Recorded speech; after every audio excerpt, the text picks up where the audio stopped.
Halloween night. It had always been my favorite time of the year.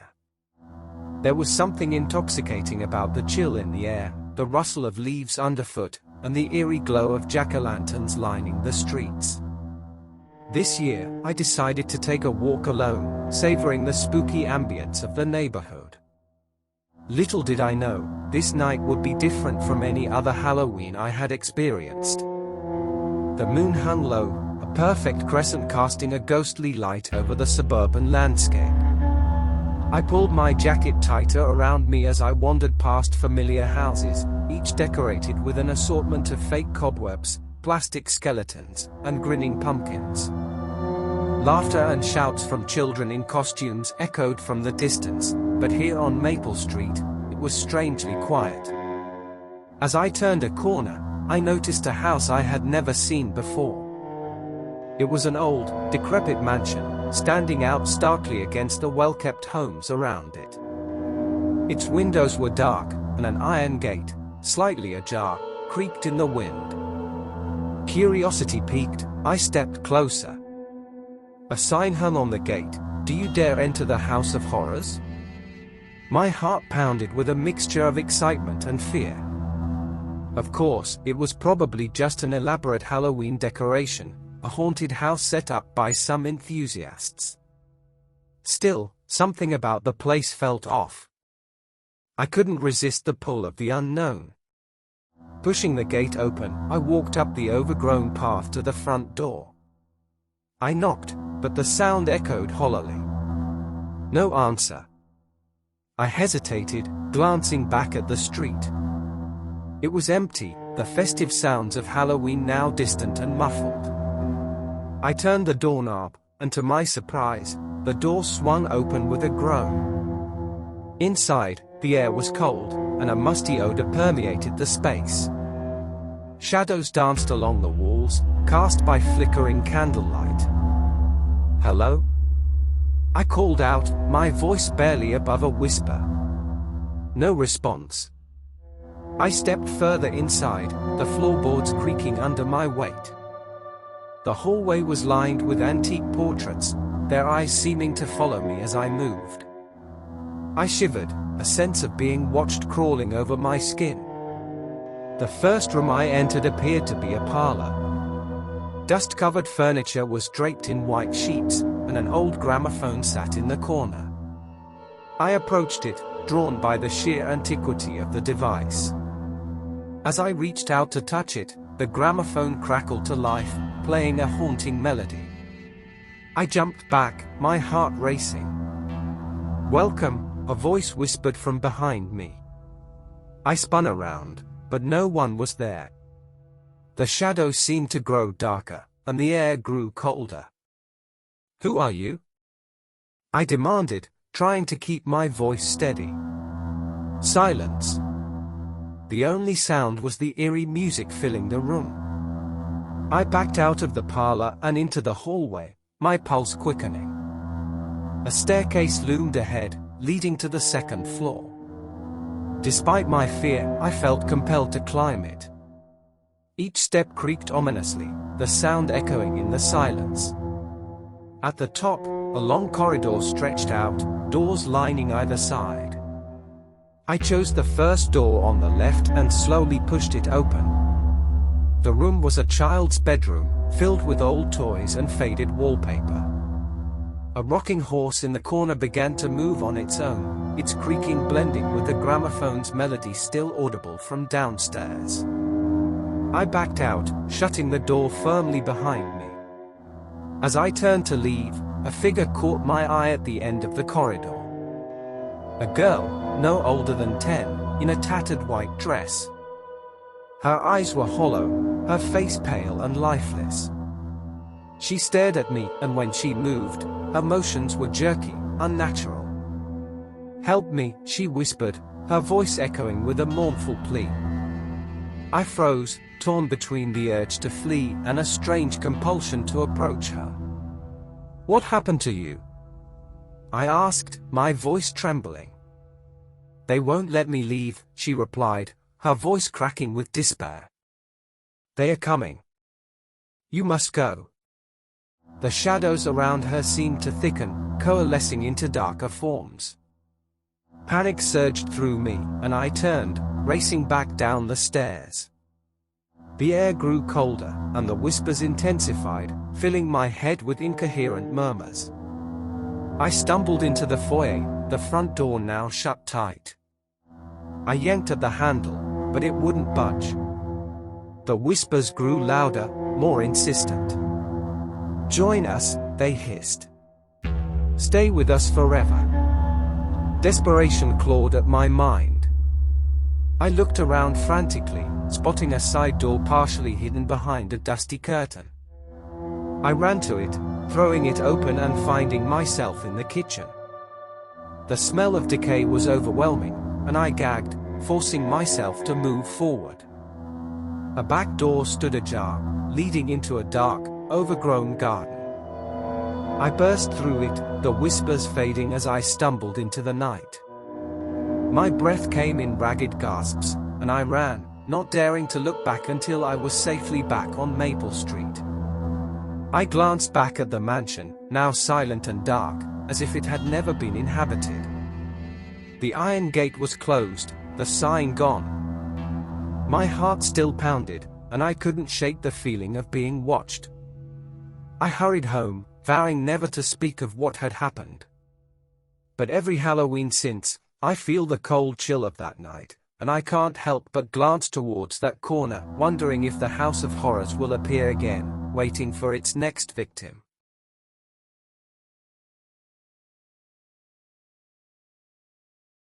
Every Halloween, my friends and I had a tradition.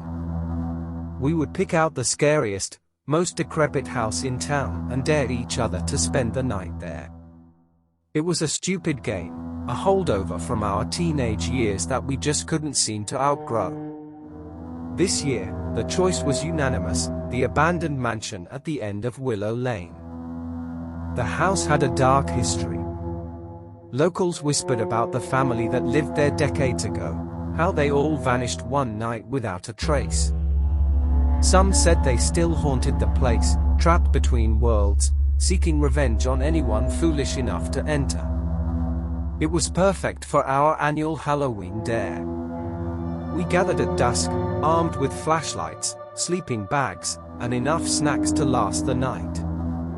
There were 4 of us: Jake, the ringleader, always eager for a thrill; Sam, the skeptic who never believed in ghosts but loved a good challenge; Emily, who scared easily but didn't want to be left out; and me, the storyteller, always spinning yarns to make the night more interesting. As we approached the mansion, its ominous silhouette loomed against the darkening sky. The wrought iron gate was rusted and ajar, creaking as we pushed it open. The overgrown garden swallowed the path, weeds and dead flowers tangling around our feet. The house itself was a decaying monstrosity, its windows dark and gaping like empty eye sockets. "This place gives me the creeps," Emily muttered, clutching her flashlight tightly. "That's the point," Jake said with a grin. "Come on, let's get inside before it gets too dark."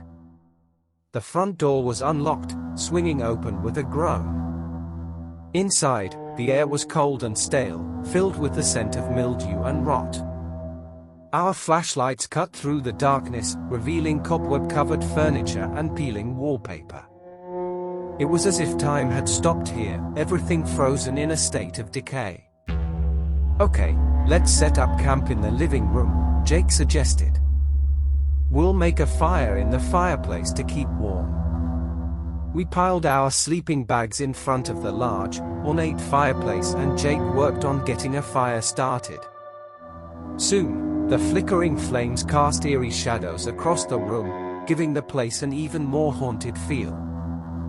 We sat in a circle, munching on snacks and telling ghost stories to pass the time. Hours passed, the night growing colder and more sinister. The wind howled outside, rattling the old windows, and the fire crackled, casting sporadic bursts of light. The stories grew darker, more intense, feeding off the atmosphere of the mansion. "All right, I've got one more," I said, leaning forward. It's about this very house. They say the family that lived here wasn't just murdered, they were driven mad by a dark presence. It started with whispers in the night, shadows moving where they shouldn't, and then, one by one, they disappeared. That's just a story, Sam scoffed. There's no such thing as ghosts. As if on cue, a loud thump echoed from upstairs. We all jumped, our eyes darting towards the ceiling. Emily's face went pale. "Did you hear that?" she whispered. "It's probably just the house settling," Jake said, though he didn't sound convinced. Another thump, louder this time. Then, a scraping sound, like something being dragged across the floor. The hairs on the back of my neck stood up. "Okay, that's creepy," Sam admitted, his skepticism wavering. "Let's check it out," Jake said, grabbing his flashlight. "Come on, don't wimp out now." Reluctantly, we followed him up the grand staircase, each step creaking ominously under our weight. The upstairs hallway was even darker, our flashlights barely penetrating the gloom. Doors lined the corridor, each one closed, their paint chipped and faded. "Where did the sound come from?" Emily asked, her voice trembling. "Not sure," Jake said. "Let's split up and check the rooms." We paired off, Jake with Sam and Emily with me. We took the right side of the hallway, opening the first door cautiously. It was a bedroom, the furniture covered in white sheets, dust motes dancing in our flashlight beams. Nothing out of the ordinary. The second door revealed a bathroom, equally untouched by time. As we moved to the third door, a chilling sense of dread washed over me. Something was wrong. I could feel it in my bones. "Do you feel that?" I asked Emily, my voice barely a whisper. She nodded, her eyes wide with fear. "Let's just get this over with." We opened the door and froze. The room was empty, but the air was thick with an oppressive energy. The temperature dropped suddenly, our breath visible in the cold. Then, the whispers began. At first, they were faint, almost indistinguishable from the wind. But they grew louder, more insistent, surrounding us from all sides. Emily clutched my arm, her nails digging into my skin. "Let's get out of here," I said, backing out of the room. As we turned to leave, the door slammed shut, trapping us inside. Emily screamed, pounding on the door. I tried to pry it open, but it wouldn't budge. The whispers grew into a cacophony of voices, all speaking at once, their words unintelligible but filled with malice. "Jake! Sam! Help!" I shouted, hoping they could hear us. The door finally burst open, and Jake and Sam rushed in, their faces pale. "What happened?" Jake asked, looking around the empty room. "The door, it slammed shut on its own," I said, my voice shaking. "And the whispers." "What whispers?" Sam asked, his skepticism returning. "You didn't hear them?" Emily asked, her eyes wide with terror. "They were everywhere." Jake frowned, looking around the room. "Let's just get back downstairs. This place is getting to all of us." We hurried back to the living room, the fire now reduced to embers. The atmosphere had shifted, the house feeling more sinister, more alive. We huddled together, the fear palpable. "I think we should leave," Emily said, her voice barely above a whisper. "This isn't fun anymore." "I'm with Emily," I said, glancing around nervously. "Something's not right here." "Come on, guys," Jake said, trying to sound brave. "It's just an old house. We can't leave now, we'd never live it down." Another loud bang echoed through the house, followed by a series of crashes. It sounded like something, or someone, was tearing the place apart. "That's it, I'm out of here," Sam said, standing up. "I don't care about the dare anymore." We all agreed, quickly gathering our things and heading for the front door. But as we reached it, the door wouldn't open. We tugged and pulled, but it was as if an invisible force was holding it shut. "Try the back door," Jake suggested, his confidence wavering. We raced to the kitchen, but the back door was also stuck. Panic set in, our breaths coming in ragged gasps. "What's happening?" Emily cried, tears streaming down her face. "I don't know," I said, trying to stay calm. "But we need to find another way out." "The windows," Sam said. "We can break a window." We hurried to the nearest window and tried to open it, but it was sealed shut.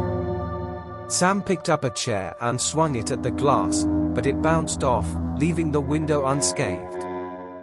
"How is that possible?" Jake asked, his voice filled with fear. A low, guttural growl emanated from the darkness, sending chills down our spines. We turned to see a shadowy figure standing in the doorway, its eyes glowing a sickly yellow. "Get out," it whispered, its voice a raspy hiss. "You don't belong here." We backed away, terror gripping us. The figure stepped closer, its form shifting and twisting, as if it were made of smoke. "Run!" I shouted, grabbing Emily's hand and pulling her towards the stairs. "Upstairs, we can find a way out." We dashed up the stairs, the shadowy figure following, its growls growing louder. We burst into the first room we came to and slammed the door shut, barricading it with whatever we could find. "What is that thing?" Emily sobbed, her body shaking with fear. "I don't know," I said, trying to keep my own fear in check. "But we need to find a way out of here." The room we were in appeared to be a study, filled with old books and dusty furniture. I scanned the walls, looking for another door or window. There, behind a tattered curtain, was a small window. It was our only hope. "Help me with this," I said, pulling the curtain aside. We pried the window open, the cold night air rushing in. It was a tight fit, but we had no choice. Emily went first, squeezing through and dropping to the ground below. I followed, landing hard on the overgrown grass. Jake and Sam weren't with us. The realization hit me like a punch to the gut. "We have to go back for them," I said, looking up at the house. "No," Emily cried. "We need to get help. We can't do this alone." She was right. We ran, not stopping until we reached the nearest house. We banged on the door, desperate for help. An elderly couple answered, their faces filled with concern as we babbled about the mansion and our trapped friends. They called the police, and within minutes, the street was filled with flashing lights and uniformed officers. We led them back to the mansion, our hearts heavy with dread. The police searched the house, but there was no sign of Jake or Sam. The officers looked at us skeptically, as if we had made the whole thing up. But we knew the truth. The house had taken them, just as it had taken the family before. Days turned into weeks, and the search was eventually called off. Jake and Sam were declared missing, their disappearance a mystery that haunted our town. Emily and I tried to move on, but the memories of that night lingered, a constant reminder of the horrors we had witnessed. Every Halloween, I feel a cold chill run down my spine, and I can't help but glance towards the end of Willow Lane. The mansion still stands, a dark sentinel guarding its secrets. And sometimes, late at night, I hear the whispers, calling me back, reminding me of the friends I lost and the terror that still lurks within those decaying walls.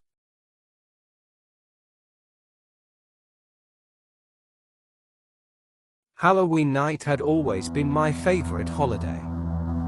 Growing up, I loved the thrill of costumes, the chill in the air, and the eerie atmosphere that seemed to settle over the town like a fog.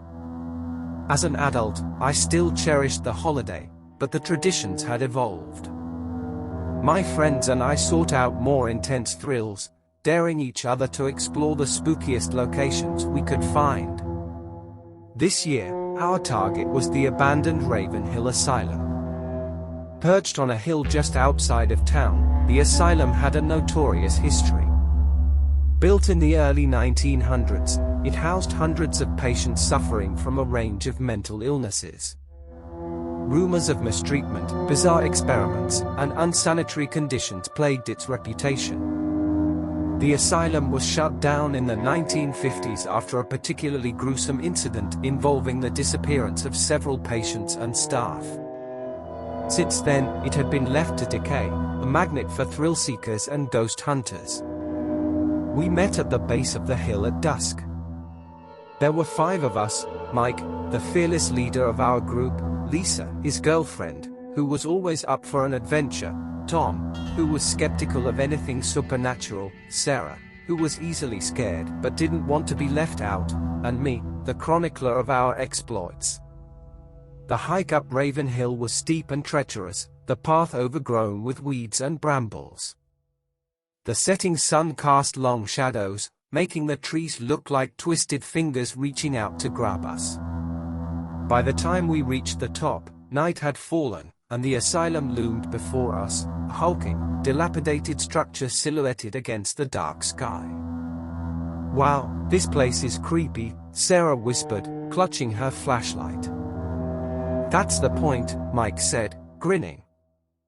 "All right, let's get inside and see what we can find."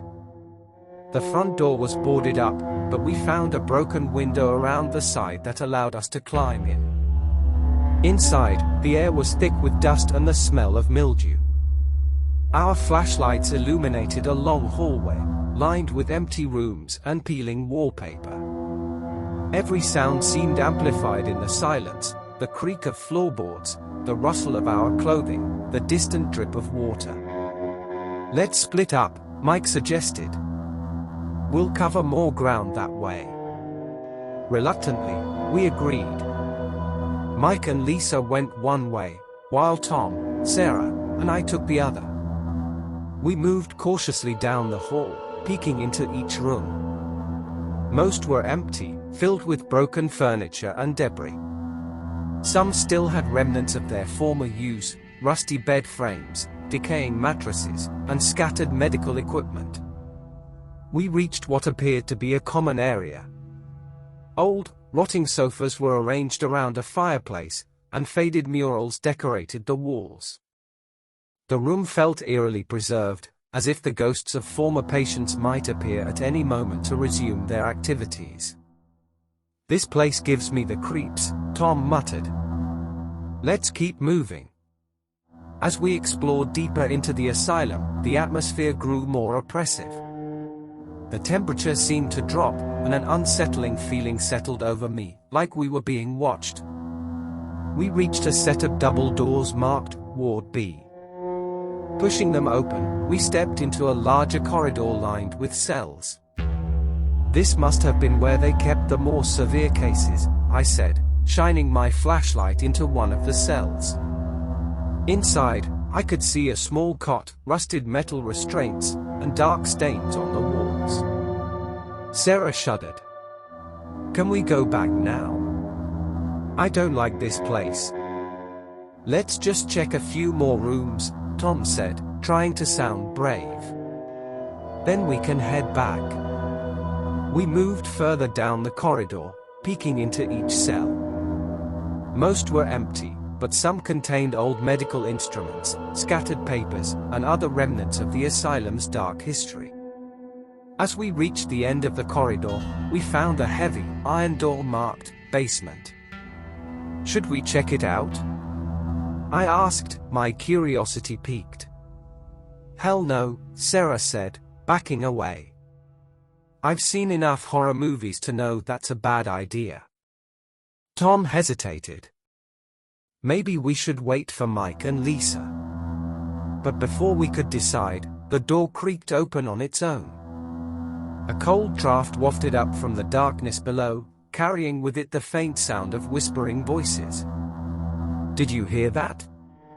I whispered, my heart pounding. "Yeah," Tom said, his eyes wide. "Let's get out of here." We turned to leave, but the corridor behind us had changed. The cells seemed to stretch on endlessly, the way back obscured by shadows. Panic set in as we realized we were trapped. "What's happening?" Sarah cried, her voice trembling. "I don't know," I said, trying to stay calm. "But we need to stick together." Reluctantly, we turned back towards the basement. The door stood open, beckoning us into the darkness. With no other choice, we descended the narrow staircase, our flashlights flickering as we moved deeper into the bowels of the asylum. The basement was a labyrinth of tunnels and storage rooms, filled with old medical equipment, broken furniture, and piles of forgotten records. The air was damp and cold, the walls slick with moisture. The whispering grew louder, echoing off the stone walls, making it impossible to pinpoint its source. "We need to find a way out," Tom said, his voice edged with fear. "This place is like a maze." We wandered through the tunnels, trying to find an exit, but every path seemed to lead us deeper into the darkness. The whispering voices followed us, growing more insistent, more menacing. At times, I thought I saw figures moving in the shadows, but when I turned my flashlight, there was nothing there. After what felt like hours, we stumbled upon a large, open room. In the center was an old operating table, surrounded by rusty surgical instruments. Chains hung from the ceiling, and dark stains covered the floor. The air was thick with the scent of decay and something else, something acrid and metallic. "This must have been where they did the experiments," I said, my voice barely above a whisper. Sarah clutched my arm, her eyes wide with terror. "We need to leave. Now."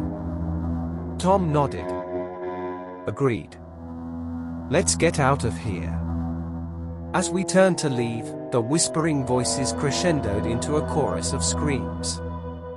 The room seemed to warp and twist, the walls closing in on us.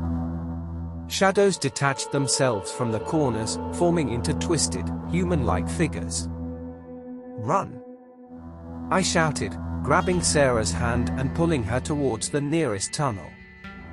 We sprinted through the darkness, the shadows pursuing us, their screams echoing in our ears. The tunnel seemed to stretch on forever, each turn leading us further into the labyrinth. My lungs burned, my legs ached, but I didn't dare slow down. Finally, we burst into a large, open space, a boiler room. The massive, rusted machinery loomed over us, the pipes hissing with steam. The shadows halted at the entrance, as if held back by some unseen force. "We need to find another way out," Tom said, his breath ragged. We searched the room, but there were no exits. The only way out was the way we came in, and the shadows blocked our path. "What do we do?" Sarah asked, her voice filled with panic. "I don't know," I said, trying to think. "Maybe if we..." A loud crash interrupted my thoughts. One of the shadows had broken through the barrier, its twisted form advancing towards us. Desperation set in, and I grabbed a metal pipe from the floor, brandishing it like a weapon. "Stay back!" I shouted, swinging the pipe at the shadow. The shadow recoiled, but it didn't stop. It reached out with long, clawed fingers, and I felt a cold, burning sensation as they brushed my arm. I swung again, this time connecting with its head. The shadow dissolved into smoke, but more were coming.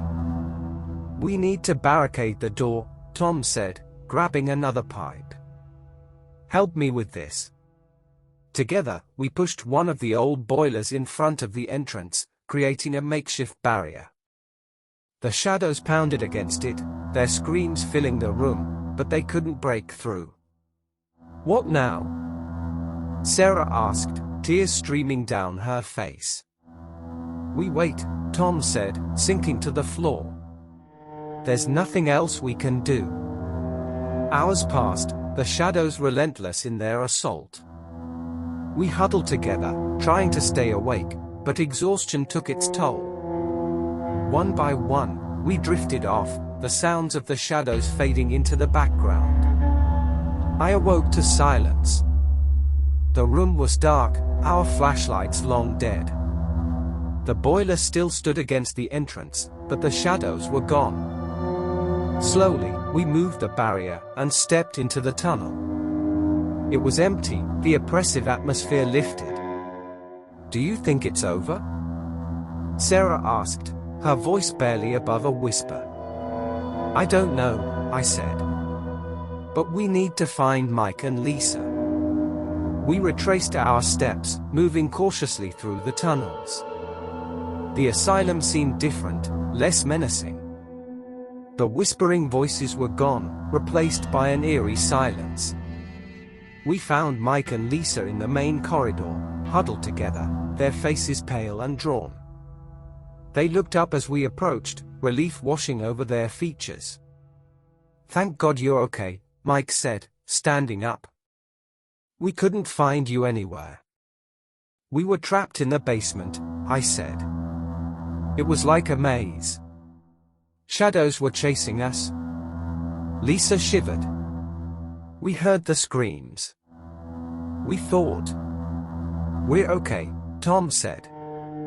"But we need to get out of here." Together, we made our way back to the broken window and climbed out into the cool night air.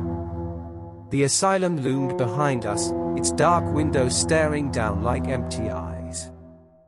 We didn't stop until we reached the base of the hill, our breath coming in ragged gasps. "We're never doing that again," Sarah said, her voice firm. "Agreed," Mike said. "Let's just stick to haunted houses from now on." As we walked back to town, I couldn't shake the feeling that we had been followed. I glanced back at the asylum one last time, and for a moment, I thought I saw a figure standing in the window, watching us. I turned away, vowing never to return to Raven Hill. But sometimes, late at night, I hear the whispers, faint but persistent, calling me back. Reminding me of the darkness that still lurks within those crumbling walls. And I wonder if we ever truly escape the asylum's grasp, or if it will always be a part of us, haunting our dreams and our memories.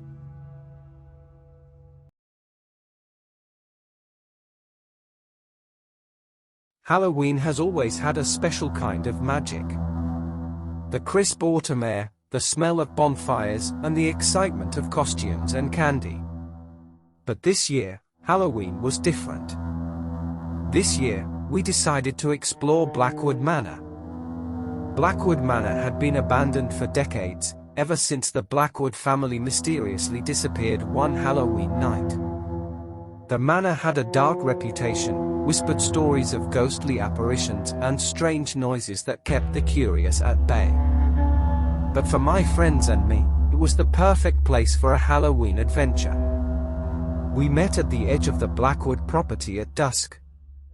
There were 4 of us: Alex, the fearless leader; Jess, always up for a thrill; Nick, the skeptic who loved debunking myths; and me, the one who always seemed to end up telling the stories afterward. The manor loomed before us, an imposing silhouette against the darkening sky. The wrought iron gates were rusted and covered in ivy, creaking ominously as we pushed them open. The path leading to the house was overgrown, and the crunch of leaves underfoot was the only sound breaking the stillness. "Ready for this?" Alex asked, his grin wide and confident. "As ready as I'll ever be," Jess replied, adjusting the strap of her backpack. Nick just shrugged. "It's just an old house. Nothing to be scared of." I took a deep breath, trying to shake off the sense of foreboding. Let's get this over with. We approached the front door, its heavy wooden frame sagging on its hinges. With a firm push, Alex managed to open it, the sound echoing through the empty halls like a gunshot. We stepped inside, our flashlights cutting through the thick dust and darkness. The interior was just as eerie as the exterior. Cobwebs hung from the ceiling, and the furniture was covered in white sheets, like shrouds over forgotten memories. The air was cold and still, carrying the faint scent of decay. "All right, let's split up and see what we can find," Alex suggested. "We'll meet back here in an hour." "Are you sure that's a good idea?" Jess asked, her voice wavering. "It'll be fine," Nick said. "The sooner we start, the sooner we can leave." Reluctantly, we agreed. Alex and Jess took the east wing, while Nick and I headed towards the west. The manor was a maze of corridors and rooms, each more decrepit than the last. We passed by parlors and libraries, dining rooms and studies, all frozen in time. As we ventured deeper into the house, I couldn't shake the feeling that we were being watched. Shadows seemed to move just out of sight, and the creaking of the old floorboards sounded unnervingly like footsteps. Nick, ever the skeptic, dismissed my concerns. "It's just your imagination," he said. "Old houses make weird noises." We reached a staircase leading to the second floor. The banister was covered in dust, and the steps groaned under our weight. At the top, we found a long hallway lined with portraits of the Blackwood family. Their eyes seemed to follow us, their expressions somber and accusing. "This place is giving me the creeps," I admitted, trying to laugh off my nervousness. "Come on, it's just a bunch of old paintings," Nick said, though he didn't sound entirely convinced. We continued down the hall, opening doors and peering into bedrooms and sitting rooms. Most were empty, but one room caught our attention. It was a child's bedroom, the furniture small and delicate. A dusty dollhouse sat in the corner, its tiny rooms mirroring the manor itself. "Looks like this was a kid's room," I said, shining my flashlight around. "Yeah," Nick replied, his tone softer. "Makes you wonder what happened to them." As we left the room, a chill ran down my spine. I glanced back and thought I saw the dollhouse door close on its own. Shaking my head, I tried to dismiss it as a trick of the light. We regrouped with Alex and Jess in the foyer. They had found a few old letters and photographs, but nothing out of the ordinary. We shared our findings and decided to check the basement before calling it a night. The basement door was in the kitchen, hidden behind a large, rotting pantry. It was locked, but Alex managed to pry it open with a crowbar. A rush of cold, musty air greeted us as we descended the narrow staircase, our flashlights flickering in the darkness. The basement was a vast, cavernous space, filled with old furniture, crates, and cobwebs. The air was thick with dust, making it hard to breathe. We spread out, examining the various items stored down there. "Check this out," Jess called, her voice echoing off the walls. We gathered around her, looking at what she had found. It was an old journal, its leather cover cracked and worn. The pages were yellowed with age, filled with neat, cramped handwriting. "It's a journal from one of the Blackwoods," Jess said, flipping through the pages. "Listen to this." She began to read aloud, the words painting a picture of the family's final days. They spoke of strange occurrences, of noises in the night and sightings of shadowy figures. The entries grew more frantic, more desperate, detailing a sense of being watched, of an evil presence lurking in the house. "The last entry is from the night they disappeared," Jess said, her voice trembling. "It says, we can no longer deny it. The house is alive. It wants us. We cannot escape. A heavy silence fell over us, the weight of the words sinking in. Suddenly, a loud crash echoed through the basement, followed by the sound of something scurrying in the darkness. What was that? Nick asked, his bravado slipping. I don't know, Alex said, gripping his flashlight tightly. But we should stick together. We moved cautiously towards the source of the noise, our flashlights cutting through the darkness. As we approached, we saw that an old cabinet had fallen over, its contents spilled across the floor. Among the debris was a small, ornate box. What's that? I asked, pointing to the box. Jess picked it up, examining the intricate carvings on its surface. It looks like a music box, she said, carefully opening the lid. A haunting melody filled the air, the delicate notes echoing off the walls. As the music played, a sense of unease settled over us. The shadows seemed to grow darker, the temperature dropping even further. Turn it off, Nick said, his voice shaking. I don't like this. Jess tried to close the lid, but the music continued to play, growing louder and more discordant. The shadows around us began to move, coalescing into dark, twisted shapes. What's happening? I whispered, fear gripping my heart. The house, Alex said, his face pale. The journal was right. The house is alive. We backed away, the music growing louder and more frantic. The shadows advanced, their forms becoming more distinct. They were the Blackwoods, their faces twisted in terror and pain. Run! Alex shouted, grabbing my arm and pulling me towards the stairs. We scrambled up the staircase, the shadows close behind. The house seemed to come alive, the walls closing in, the floorboards creaking and groaning.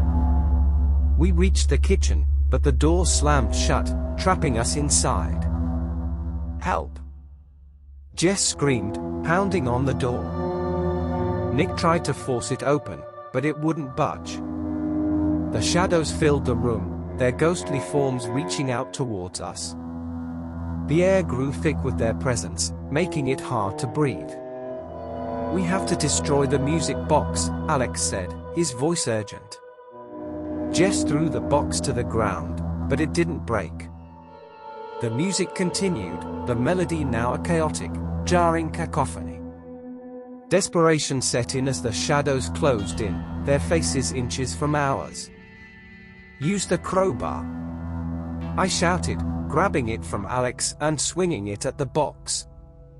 The first hit splintered the wood, but the music played on.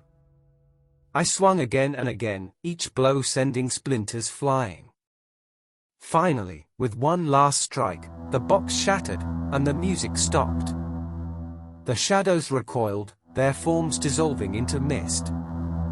The air cleared, and the oppressive weight lifted.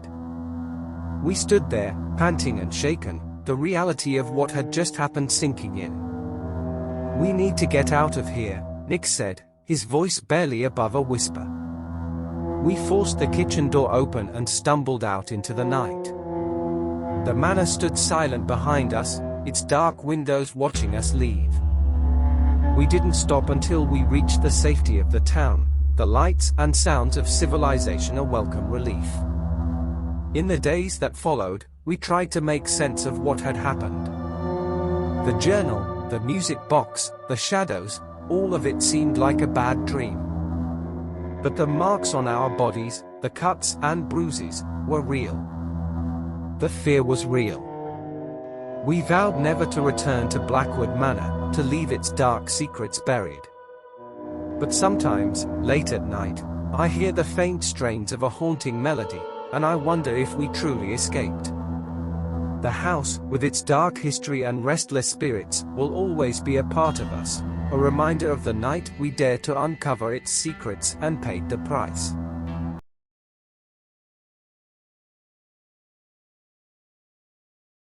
Halloween had always been my favorite holiday. The chill in the air, the scent of autumn leaves, and the thrill of being scared out of my wits, it was all part of the allure. This year, though, the usual traditions were put on hold when the cursed carnival came to town. The cursed carnival was a traveling attraction with a sinister reputation. Stories of people disappearing, strange occurrences, and eerie encounters surrounded it.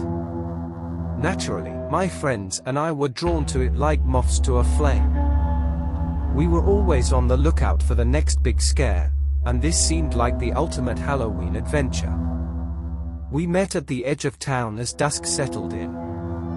There were 5 of us: Jack, the fearless leader; Emma, his girlfriend, who loved horror as much as he did; Kyle, the skeptic who believed everything had a logical explanation; Sophie, who was easily scared but didn't want to be left out; and me, the chronicler of our group's exploits. The carnival was set up in a large, empty field on the outskirts of town. The towering Ferris wheel, the garish lights, and the eerie music created an unsettling atmosphere that set my nerves on edge. We bought our tickets and stepped through the gates, the world outside disappearing behind us.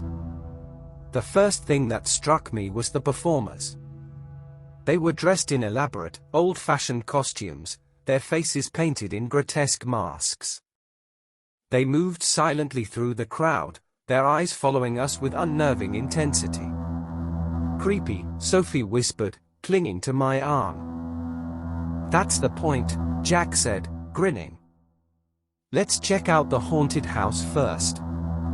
The haunted house was an old, rickety structure at the center of the carnival. Its weathered facade and creaking sign gave it an air of authenticity that most haunted houses lacked. We stepped inside, the door creaking shut behind us. The interior was a maze of narrow hallways and dimly lit rooms. The air was thick with the scent of dust and decay. As we moved through the house, the scares became more intense, figures leaping out of the shadows, disembodied voices whispering in our ears, and sudden blasts of cold air that made us shiver. We reached a room filled with mirrors, the reflections distorted and twisted. It was disorienting, and for a moment, I lost sight of my friends. Panic set in as I wandered through the maze of mirrors, my own distorted reflection staring back at me. "Jack? Emma? Where are you?" I called, my voice echoing off the walls. "Over here." Jack's voice came from somewhere to my left. I turned towards the sound, but all I saw were endless reflections. Suddenly, a figure appeared in the mirrors, an old woman with hollow eyes and a twisted smile. She reached out a skeletal hand, and I stumbled backward, crashing into one of the mirrors. The glass shattered around me, and I found myself back in the hallway. My friends were there, their faces pale and drawn. "Did you see that?" I asked, my heart pounding. "See what?" Kyle replied, frowning. "The old woman in the mirrors," I said. "She was right there." "We didn't see anything," Emma said, shaking her head. "Let's just get out of here." We hurried through the rest of the haunted house, the fear clinging to us like a second skin. As we stepped back into the carnival, the air seemed colder, the lights dimmer. The sense of unease that had settled over us refused to lift. "Maybe we should try something less intense," Sophie suggested, her voice trembling. "Good idea," Jack said. "How about the Ferris wheel?" We made our way to the Ferris wheel, its towering structure looming over the carnival. We climbed into one of the cars, the operator, a tall, gaunt man with hollow eyes, giving us a nod as he locked the door. The wheel creaked into motion, lifting us high above the carnival. The view was breathtaking, the town spread out below us like a patchwork quilt. For a moment, the fear melted away, replaced by a sense of wonder. As we reached the top, the car jolted to a stop. The lights flickered, and the air grew colder. A sense of dread washed over me, and I turned to my friends. "Did you feel that?" I asked, my voice barely above a whisper. "Yeah," Jack said, his eyes scanning the carnival below. "Something's not right." Suddenly, the car began to shake, the metal groaning under the strain. We clung to the sides, our hearts racing as the Ferris wheel swayed in the wind. Below us, the carnival seemed to warp and twist, the lights flickering like dying flames. "We need to get out of here," Emma said, her voice filled with panic. The car jolted again, and the Ferris wheel resumed its motion, slowly lowering us back to the ground. As soon as we were safely on solid ground, we ran, the fear driving us away from the carnival. We reached the edge of the field, breathless and shaken. The carnival lights still flickered in the distance, but they seemed dimmer, less real. "What the hell is going on?" Kyle asked, his skepticism finally giving way to fear. "I don't know," Jack said, his voice steady despite the fear in his eyes. "But we need to find out." We decided to explore the carnival's outskirts, hoping to uncover its secrets. As we moved through the shadows, the eerie music and flickering light seemed to follow us, casting long, twisted shadows on the ground. We came across a tent at the far end of the carnival, its entrance guarded by two performers in grotesque masks. They stood silently, their eyes following our every move. "We need to get inside," Jack whispered. "Maybe we'll find some answers." We approached the tent, and the performer stepped aside, allowing us to enter. Inside, the air was thick with the scent of incense and the flickering light of candles. At the center of the tent sat a fortune teller, her eyes hidden behind a veil of dark fabric. "Welcome," she said, her voice a low, melodic whisper. "I've been expecting you." "How do you know who we are?" Emma asked, her voice trembling. "The carnival knows all," the fortune teller replied. "It sees, it hears, it feels. And it has chosen you." "Chosen us for what?" I asked, my heart pounding. "For the final act," she said, her eyes glinting in the candlelight. "The carnival feeds on fear, and tonight, it will feast." Before we could react, the candles were extinguished, plunging the tent into darkness. The air grew colder, and the sense of dread deepened. We stumbled out of the tent, the performers watching us with their hollow eyes. "We need to leave," Jack said, his voice urgent. "Now." We ran through the carnival, the eerie music and flickering lights following us like a haunting melody. The performers seemed to materialize out of the shadows, their grotesque masks leering at us as we passed. As we neared the exit, the ground seemed to shift beneath our feet. The carnival twisted and warped, the lights and sounds blending into a nightmarish tableau. The sense of being watched, of being hunted, was overwhelming. We reached the gates, but they were locked, the iron bars cold and unyielding. Panic set in as we realized we were trapped. "What do we do now?" Sophie asked, her voice breaking. "We have to find another way out," Jack said, his eyes scanning the carnival. We turned back towards the carnival, searching for an escape. The performers closed in, their eyes glowing with an otherworldly light. The fear was palpable, a living, breathing entity that fed on our terror. We stumbled upon a small, run-down ride at the edge of the carnival, a haunted carousel. Its once bright paint was faded and chipped, and the wooden horses were cracked and broken. The air around it felt heavy, charged with a malevolent energy. "This way," Jack said, leading us towards the carousel. As we approached, the ride sprang to life, the horses moving in a slow, jerky motion. The eerie music played, a haunting melody that sent chills down my spine. We climbed onto the platform, the horses moving around us in a slow, sinister dance.